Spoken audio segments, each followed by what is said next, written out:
నెల్లూరు జిల్లా ఉదయగిరి అటవీ ప్రాంతంలో పెద్దపులి సంచారం కలకలం రేపుతోంది. ఉదయగిరి మండలం బండగానిపల్లి అడవుల్లో ఏర్పాటు చేసిన ట్రాప్ కెమెరాకు పెద్దపులి చిక్కిందని జిల్లా అటవీ అధికారి తెలిపారు.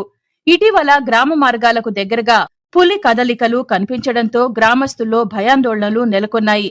పరిస్థితిని గమనించిన అటవీ శాఖ అప్రమత్తమైంది. పులి కదలికలపై నిరంతర నిఘా కొనసాగిస్తూ ట్రాప్ కెమెరాల సంఖ్యను పెంచింది. ప్రత్యేక బృందాలతో గస్తీ చర్యలు ముమ్మరం చేసి పులి జనావాసాల్లోకి రాకుండా చర్యలు చేపడుతోంది.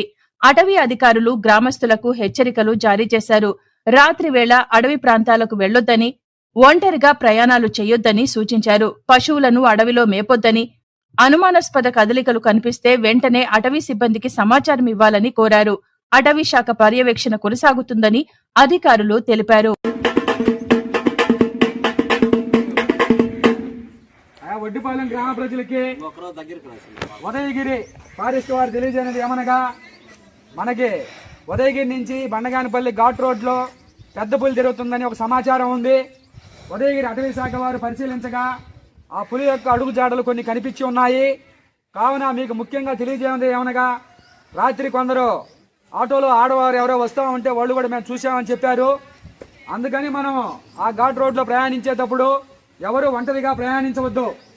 దయచేసి ముగ్గురు నలుగురు కలిసి ఆ దారిని ఒక తప్పని పరిస్థితుల్లో పోవాల్సి వస్తే ముగ్గురు నలుగురు కలిసి మాత్రమే వెళ్ళండి. ఏదన్నా పని ఉన్నా సాయంత్రం 5 గంటలు పని ముగించుకొని ఆ దారిని మళ్ళీ వచ్చేయాలి తిరిగి. మనం తర్వాత గొర్రెలు మేకలు మేపువారు కూడా ఏదన్నా మనం అక్కడికి పోవాల్సి వస్తే అడవి లోపలికల్లా వెళ్లకుండా ఆ దగ్గర ప్రాంతాల్లో మేపుకొని జాగ్రత్తగా మన స్వగృహానికి 5 గంటలకల్లా మనం రావాల్సిందిగా కోరుకుంటున్నాము. పులి అనేది ఖచ్చితంగా ఉందని మనకి కొన్ని జాడలు ఖచ్చితంగా తెలియజేస్తున్నాయి. మేము ఉదయగిరి అటవీ శాఖ వారు ముఖ్యంగా తెలియజేయడం అనగా, వీలైనంత వరకు ఆ దారిన ప్రయాణం మానుకుంటే మనకు మంచిదని మా యొక్క అభిప్రాయం. తప్పని పరిస్థితుల్లో మీరు పోవాలనుకుంటే కనీసం 4-5 కలిసి మాత్రమే వెళ్ళండి.